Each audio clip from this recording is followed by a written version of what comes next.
Welcome back to the Passion for Craft podcast. Today we are talking about new versus used.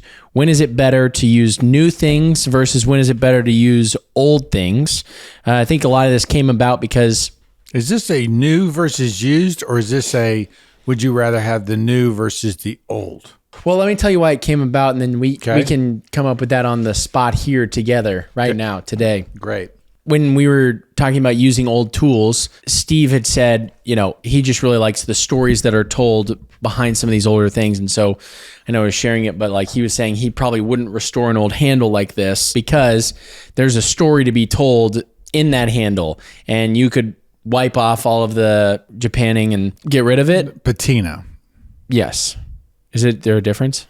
No, I mean, that's what you're talking about. The patina, the age, the story that's there. Yeah, I'm talking about the set-in paint. Right. The Japanning. Like you could take that off entirely and then you could refinish it or put a new coat of paint on it. But ultimately, there's a story to be had in this old plane being old. Yeah. And that extends further than just that. But there's just this mindset within our program right now where it's like, old things are better. And there's just there's a goodness to this old stuff. And it's something that I've heard Steve, my instructor, say. It's something that I've heard you say many times. And so it kind of brought about this question of what would you use new? What would you use old? What would bring it about? And so that can be anywhere from old doors and old windows. Do you restore them? Do you spend the money to restore them? Or do you spend the money to buy new ones? We'll stick with old versus used. Okay. Perfect. All right. So we've got a whole world ahead of us. So let's start with doors and windows. Well, I mean, most people aren't going to allow us to put old doors in their house unless they're really trying to convey a story. Not to say that we didn't build houses with old doors. We did a Hayes townhouse for a client, and we went to an architectural salvage yard in Louisiana and picked out old doors. That's kind of part of the story we were trying to do. The problem with getting old doors is that they're, if a standard door is 28 by 6'8", 28 inches wide, 6 foot 8 inches tall, those doors that you get from salvage are 27 and a half inches by 6 foot 7 and, a quarter because they've been chopped up. They've been, someone put carpet in, someone had a rug, they chopped off the door. And so all of a sudden now it's a little bit wonky. It's been painted a few times.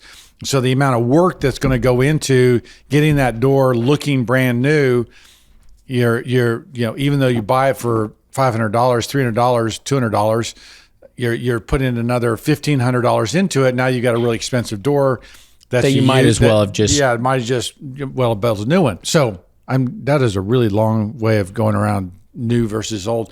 I just think it's hard to always to try to pick a used door and even harder, I think, with the used window.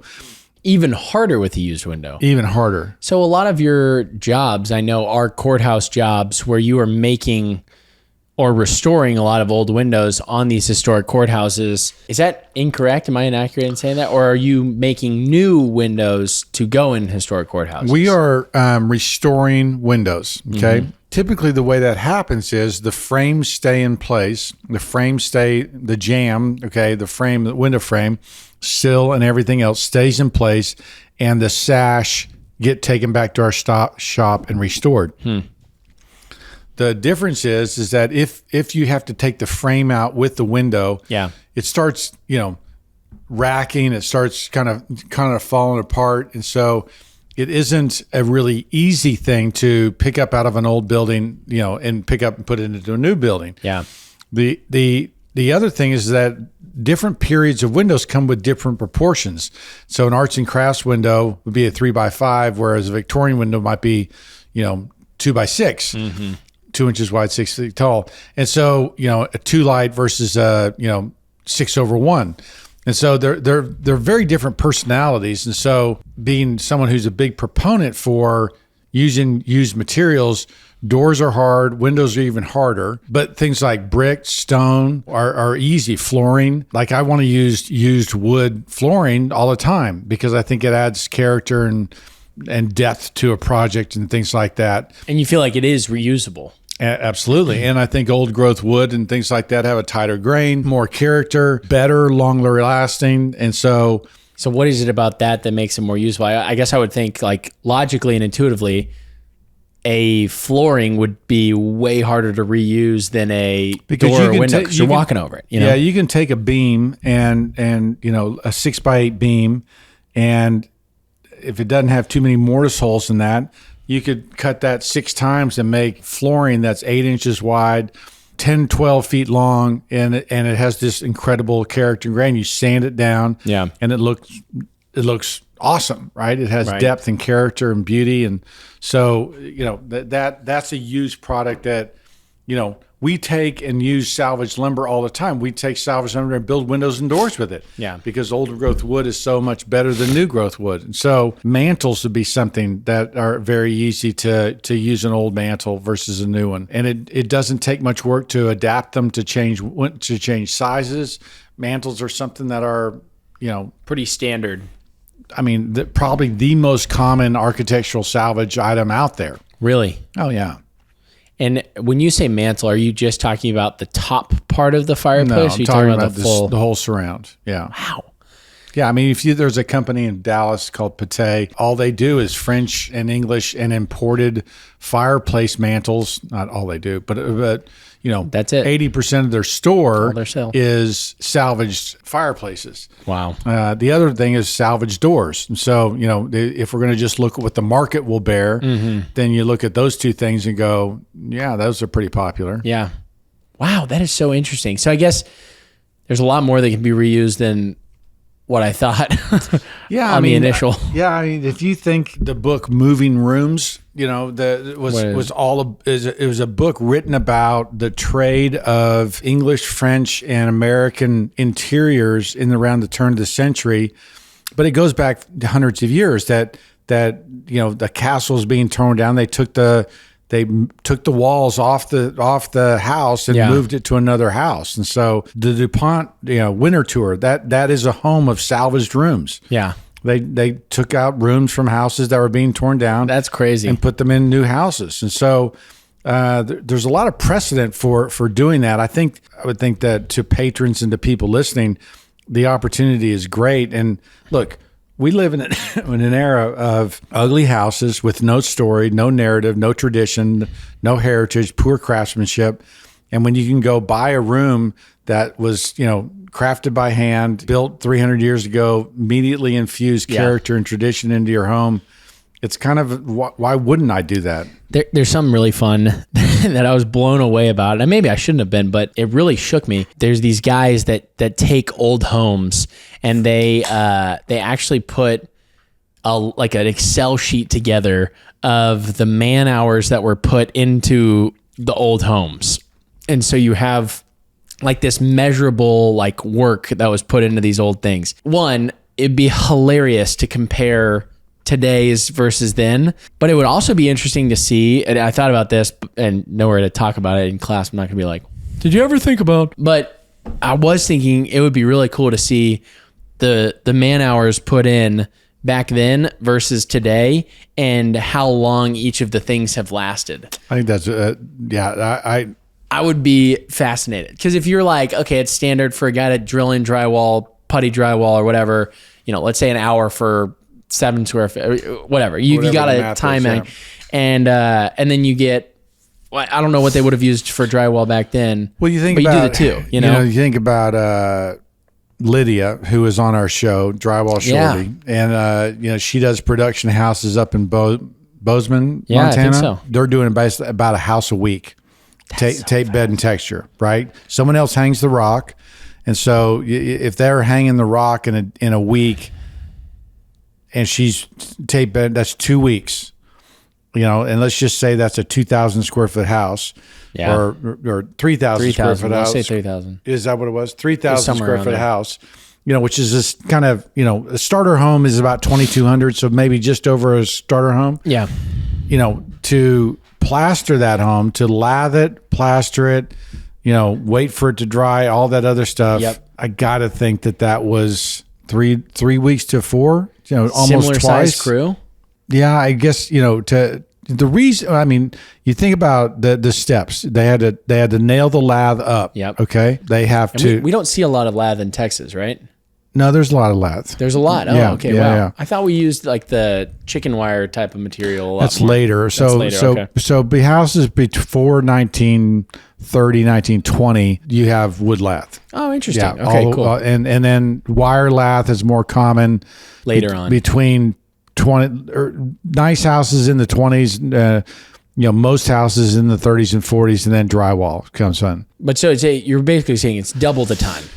I think it's double the time. Would be my guess. Is that putting up lath, because there's 3 coats of plaster that you got to put on. You put on a brown coat, you put on this kind of layer coat, brown coat or scratch coat, final coat. It's a 3-step layer. So the first coat does the keys. First, The second coat is just on top of that. It's kind of like and so they're sticking to plaster, I guess. and then there's the final coat That gets painted. that gets painted. So, there's typically 3 steps in there. It's no wonder they invented drywall, because, the arms on those dudes who were spreading out that first layer of plaster. I mean, talk about Popeye or, whatever they were. Yeah. They're slinging mud. Yeah. All day. Yeah. Like concrete mud, not drywall mud, not gypsum, heavy, it's Wild. crazy. And so, Do you ever get any hardcores who want you to put up that old lath on? yeah, the problem, Or old. the complaint I hear about plaster homes is that the phone signals inside the house is terrible. And so I don't think people are wanting it from a, Not itching for it. yeah, or, they're not fighting for it. And I don't think our market has done an especially good job of fighting for it and just saying we really need this for integrity. But do you think that that's something that, new versus used, that's something that's a better to do new in that instance, Which? drywall? Better how? Well, I don't know. I guess I just throwing it out there. There's no cell signal. It takes a lot longer. Slinging heavy mud on the wall. Costs more. So in that instance, it's like, okay, I could see like the only instance where you would want to do used or like the old way in that style. The only reason that you would want to do that is if you're really trying to be true and traditional to a home style, correct? Yeah, no, it's a fair question. Because otherwise it's like, yeah, just put drywall up. Like it's not necessarily going to be seen. It's not going to be. You can. I feel like you can feel the difference. Oh, really? Between a drywalled home and a plastered home. Drywall being more airy. Yeah, it doesn't feel as sometimes you'll walk into a house after you've put insulation in it and it's just this dead sound. And you're like, oh my gosh, you've got insulation in here. If I feel like the same thing happens with the plaster, that it ends up being just a denser feel inside. And so Your phone feels it too. Your phone feels it too. I don't know. I don't sit. And it's probably the reason I don't do it. I don't think I can come up with a reason that I can look a customer in the eye and say, we really should do this, right? And they were like, why? It's just better, right? What are you going to say? And so, well, and I think that's the heart of what this episode is looking to answer and to figure out. Like, is it just better? Is it? No, the only, and it seems like to me, the only reason you'd actually want to do it is if you're trying to be a true traditionalist or you're trying to do a period revival piece. We do it on courthouses. We do it on, historic properties that are looking for that kind of stuff. Yeah. I mean, I guess I'm sitting here struggling with it because I'll fight for traditional trades in other areas. Yeah, and here I am than fighting for not fighting for this one. I'm going, Brent, you've got a, double standard here. Yeah. That you're fighting for. We've got him. Guys. So anyway. Yeah. No, I mean and that's why we're asking the well, question. But I think there's, I guess, as I continue to think about it, there are some traditions and details that happen with plasterwork, which are much more difficult with gypsum. Yeah. And, I think of some of the carved medallions and some of the decorative plasterwork that used to happen versus what's available today. But even still, like, I'm assuming you're talking about some of the decorative plaster and some of the curved ceilings. Mm-hmm. Even still, wouldn't you still drywall up to a point and then finish it off with a little plaster? Yes, design Jackson. I don't know. I could be wrong. I'm struggling here, so you kind of got me over a barrel. And so I'm trying to figure that out. Well, that's interesting. I guess when it comes to less actual structure of the home things, well, actually, just back to structure of the home things. I was jumping to appliances, but we'll stay here for a little bit. One of the things that is interesting is the outsides of the homes. I do think some of the traditional stuff is better than some of the newer stuff. And when we're talking newer stuff, there is new, which is plastic, which I think everyone... Like what product you have? Siding or... Siding. Okay. Yeah. Like the outside of the home. Like, I guess I was thinking of the plaster walls, and I was just going a layer further. Right. Some of the new insulation, the off-gassing is terrible. So insulation-wise, you'd probably want the rolled fiberglass type of stuff, right? Or well, would you go? I like rock wool. We kind of fallen into rock wool as far as what is rock wool? Is that the sprayed stuff or is it? No, there's a whole number thing. Because the sprayed stuff's kind of off-gassy. Yeah, I hate foam. Yeah. I think it's our asbestos for our generation. Yeah. I think there's going to be lawsuits. There's going to be all kinds of things that are going on with foam insulation. Since going to North Bennett, I've heard so many people say that exact thing. Like an unreasonable amount of time where I'm like, oh, this is actually probably a bad thing. Yeah, I think there's real problems with foam. And so fiberglass is, I think, whipped glass. It's just basic glass heated up and they extrude it and or whip it. It's almost like cotton candy or something. Yeah. And so mineral wool is actually a rock. It comes from it's spun or, kind of made into this block form. Rodents and things don't like it, won't chew through it. It's fireproof. It won't burn. It's a great sound insulator. Yeah. And so it dries out, right? Because the problem with foam, especially open cell foam, is it gets in your walls, and if it hits water just absorbs it and then just holds on to that water. And so if it's a continual link, it literally will not start letting the water go until it's just super, super hydrated, and literally your studs and stuff will start rotting out. I believe people are going to start stepping through their roofs because we'll be up on the roof looking to see if there's hail damage, and we'll step through a spot because it's been wet for so long, 5 years. But they never knew because it didn't leak through there. It didn't leak through. That's crazy. I know you're saying I think this will happen, but still, even just the thought of it sitting in the wool or in the let me just say this. It will happen. Really? It will happen. Oh. I just don't know how prevalent it'll be, right? Wow. Yeah, it's crazy. That's fun to hear. Modern building, build science. We'd like to thank our sponsor for this episode, ViewRail. America's leading manufacturer of floating stairs and modern cable glass railings. They handle every part of the process, from design, engineering, manufacturing, delivery, all the way to installation. There is a 10-year structural and finish warranty on all products installed by ViewRail certified technician. Nearly all components are made in-house, giving you more control over style, material, finishes, budget, and timeline. All products are designed as a modular, integrated system that are engineered for easy installation. It's like putting together an erector set. Thanks so much again, ViewRail, for sponsoring this episode. Okay, so that's the inside of the house. So Rockwool is a good addition on fiberglass. If we just looked at this thing, what sells, right? If you just look at Old Home Supply, what do they sell? They sell doors. Okay, they sell lighting. Okay, they sell hardware. What do you mean by lighting? Like old lamps and such? Yeah, or 100%. Cool. Yeah, old chandeliers, old sconces, that makes total old sense. Stuff like that. Yeah, those are beautiful. Yeah, no, they're great, and so they're. Probably made out of brass, probably made out of good materials. Exactly. So, those are, Hunter fans. People will buy old Hunter fans because they're built to last. They're built to last forever. Name brands have become associated with things that are built to last. Like, bench planes are a great example of that, where everyone uses the Stanley numbering system because Stanley was such a good plane back in the day. And now they've even dropped off in quality, but they're still the standard, Bathtubs, plumbing fixtures, but not necessarily the plumbing guts. Yeah. Right? Like the faucets and things like that, not as much. A lot of the new plumbing is better than the lead pipes and other things like that.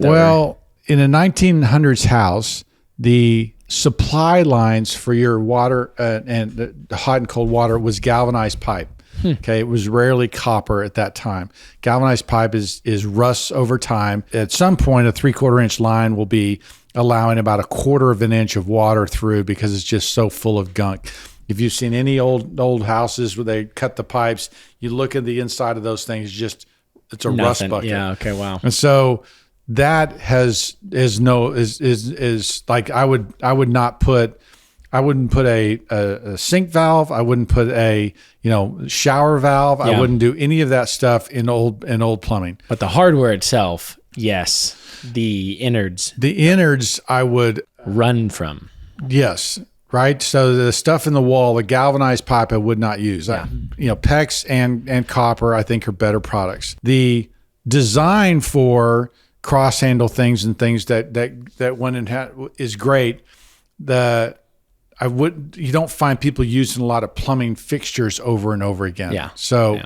But lighting is a big thing. So there are some things that we know work because they're still selling and they sell all the time and everything else. That is a better way of thinking about it rather than just going through what is selling. Yeah.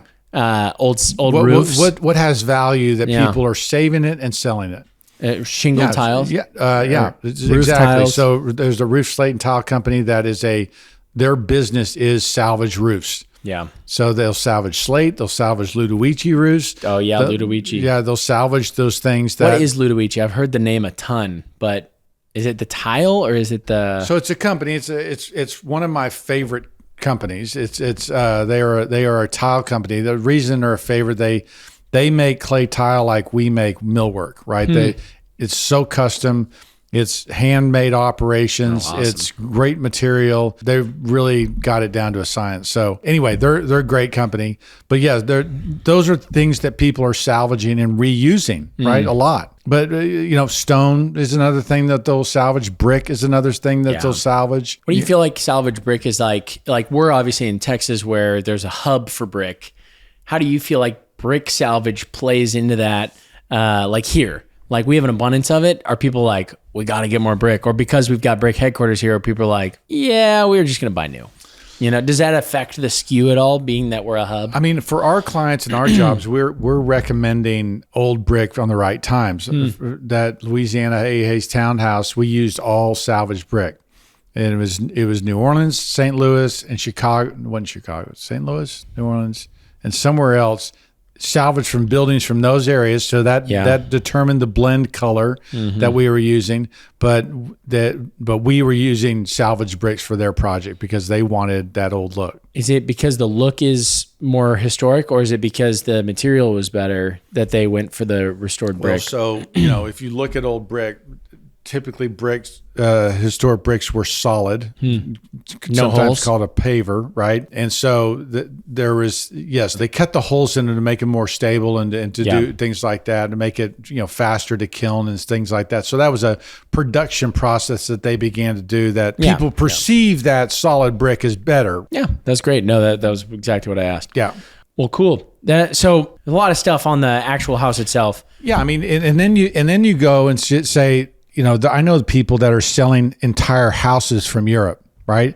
What? They ship them over? Yeah, they've basically gone to these houses that have been abandoned, but the stone on the outside, sometimes the windows are still there, sometimes the roofs are still there. And they literally go in, document the whole thing, and then take the slate off the thing, pop it in a bag. Yeah, take the thing, number the stones. And there's houses in Dallas that have been done that way. No way. What's the cost on something? Is it just astronomical, or is it? It's not that much because you've bought the building for free, basically, and then all your labor is in dismantling and bringing it over. Oh my god! So when you think about having to go to a stone yard and custom cut stone to do these other things, there's no labor costs. It's actually cost effective to do it. Now you have to have the right team to be able to do that. Yeah. But there's a house I visited in Richmond, Virginia. When I went there, I did my video on it. There's 2 houses there that were both salvaged, built in the 20s. They were both salvaged from historic houses in England. One's called Agecroft, and but they were historic buildings in England that were brought over here. So dang. Yeah, so a lot of material can be reused. When would they have been built? Like what age? One was from the 1500s. One was a Tudor era building. Oh my gosh. And the other one was Elizabethan, so 1700s. Can you imagine being like, my house was built in England? And you're like, what? Yeah, I know, it's crazy. That's really cool. And it speaks to, I don't know how many houses today. Yeah. I'm sitting there thinking through these houses. Really nice houses today. Yeah. Could be that in 200 years, they're going to be still there, that someone would say, well, let's take it down and take it to Europe and rebuild it, right? Yeah. That is a lot. Because we've changed the way we build. Yeah. There's something to just the what we build defines us of it all. Like, that is so true. Such a true statement. What we build defines us. We as a class at North Bennett Street are often talking like, oh my gosh, I wonder what people are going to say about someone brought up the other day that they have renamed McMansions officially. They have named them Millennium Mansions because there's at the turn of the millennium.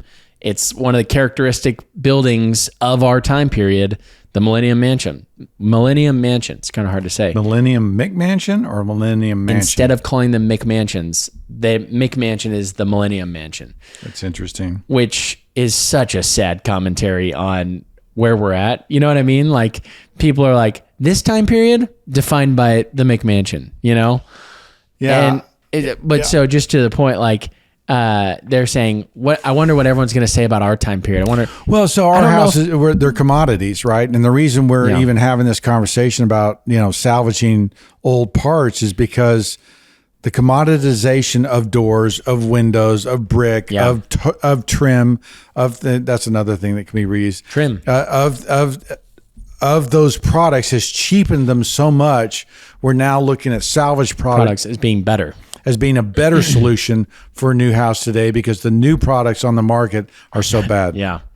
Well, and also it just speaks to, the one thing that one of the guys in our class said was, I actually don't know if those houses will be around for people to look back on and go, oh, look at that time period. I think it will be like, I don't remember. Yeah, I keep saying that the houses today are disposable. And I know what I mean by that, but I also haven't begun to see, I haven't seen news stories of them tearing down neighborhoods that were built 30 years ago. Yeah. And so, Stephen Mouzon in his book, The Original Green, talks about people restore and fix houses that they love. Yeah. And so you have to build something beautiful so that people will love it.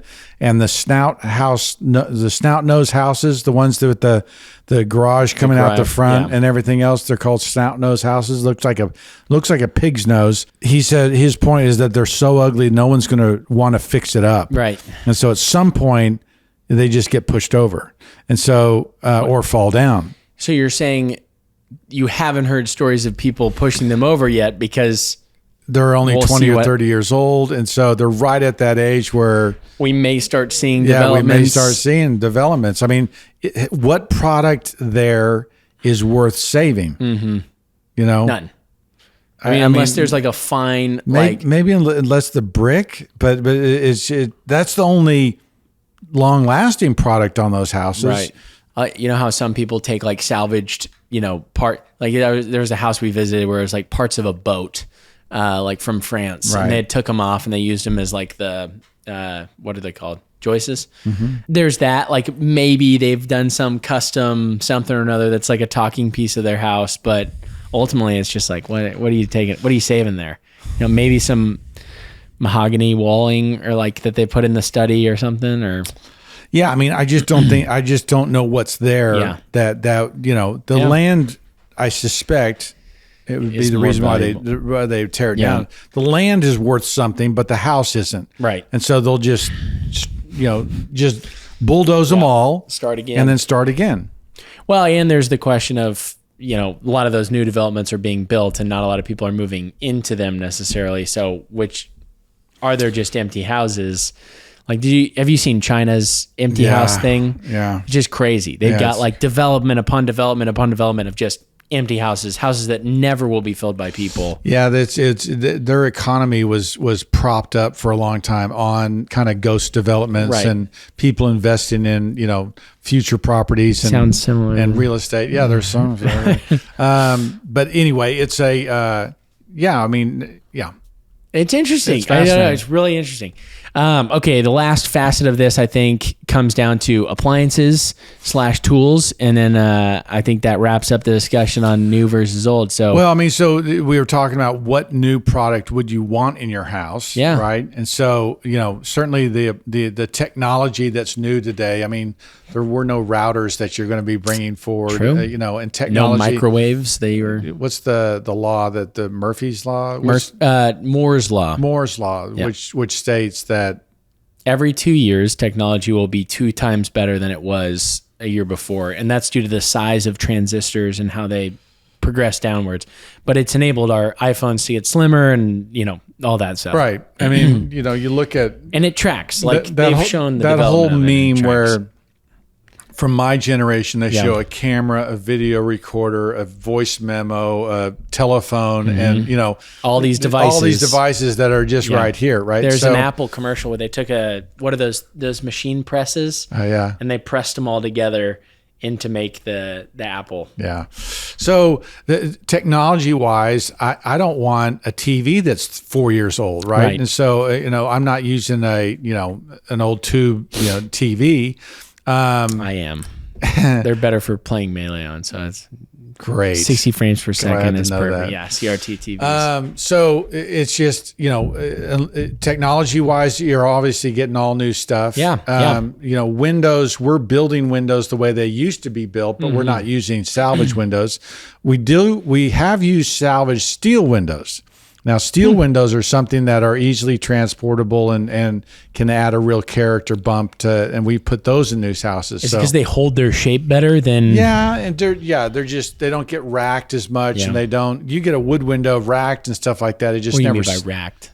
it just kind of falls over, and then you got to get the frame back together and getting it all tightened up and getting the weather stripping working. It's just you're going to have a lot of labor hours in there. Whereas steel, you can take it out, move it, put it back in without a lot of extra labor hours. Makes sense. So, I mean, anyway, I'm thinking of a house we're about to build right now.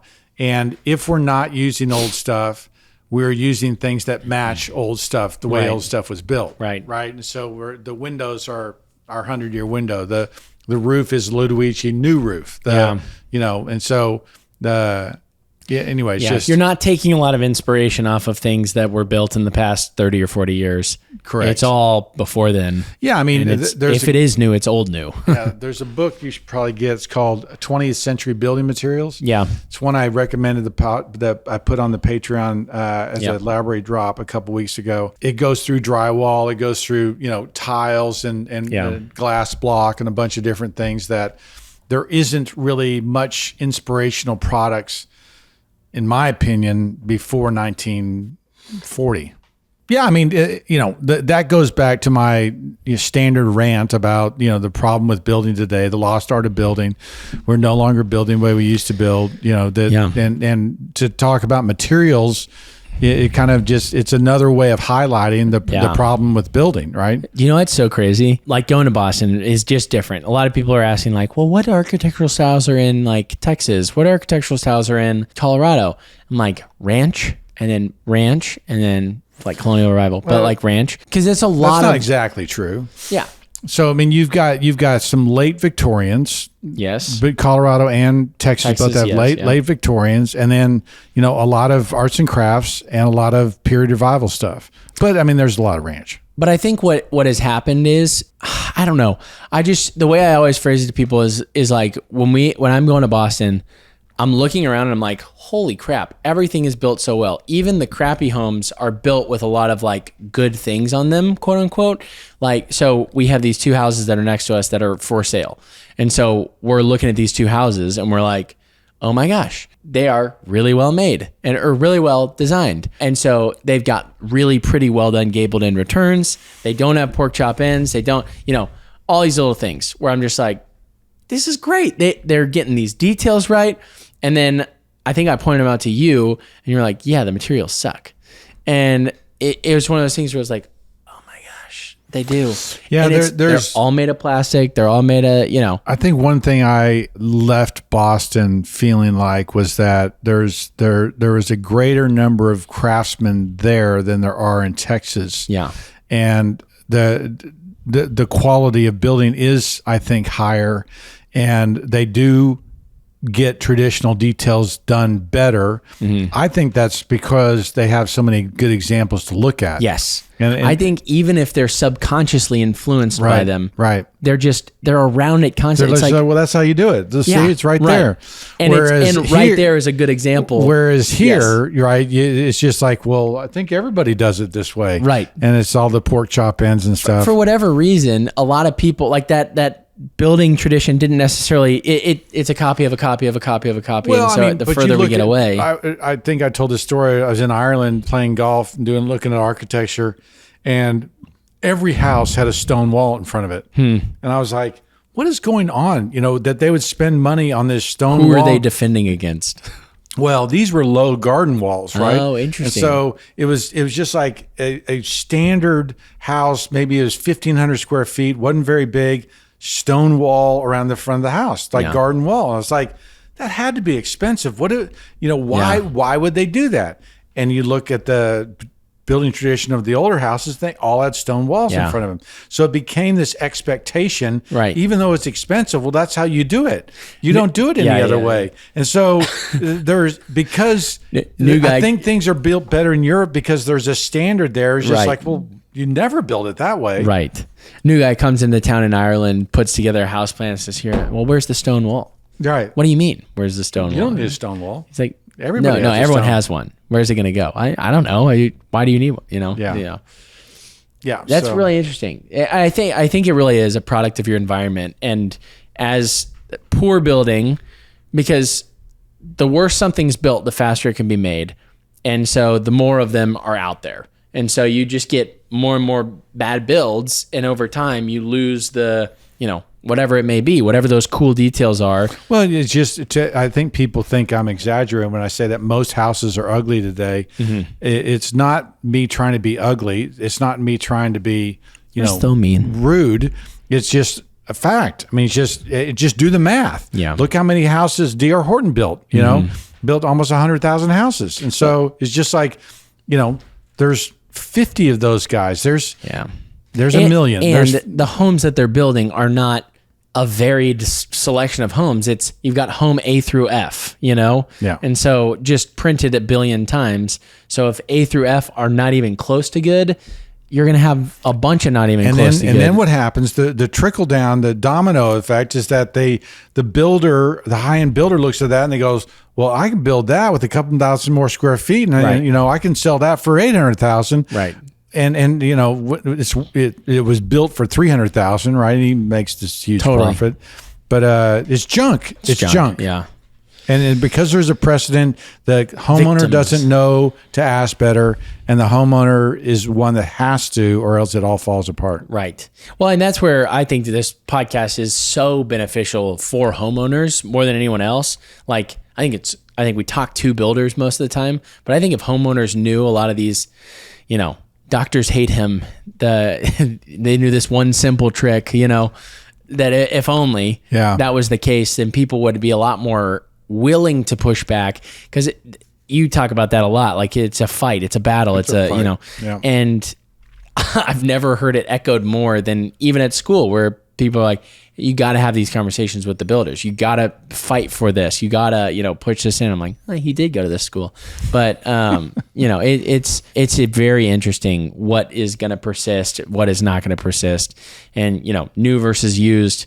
It is interesting how much we can truly go to used over new, and it's going to be interesting to see the pendulum or the thing come back around and then swing the opposite direction, or hopefully it does. Hopefully it does. Because I feel like there have been times where it has, jumped back, or there have been good examples of things jumping back. But for however much the pendulum swings, more people do tend to like the whole mechanism itself. Hopefully, shifts. there's a tipping point, as to Malcolm Gladwell's book. That hopefully there's a point where people go, "Wait a minute, Why are we? And it starts to change. Yeah, but we'll see.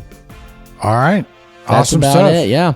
Thanks for watching this episode of the Passion for Craft podcast, and we'll see you on the next one.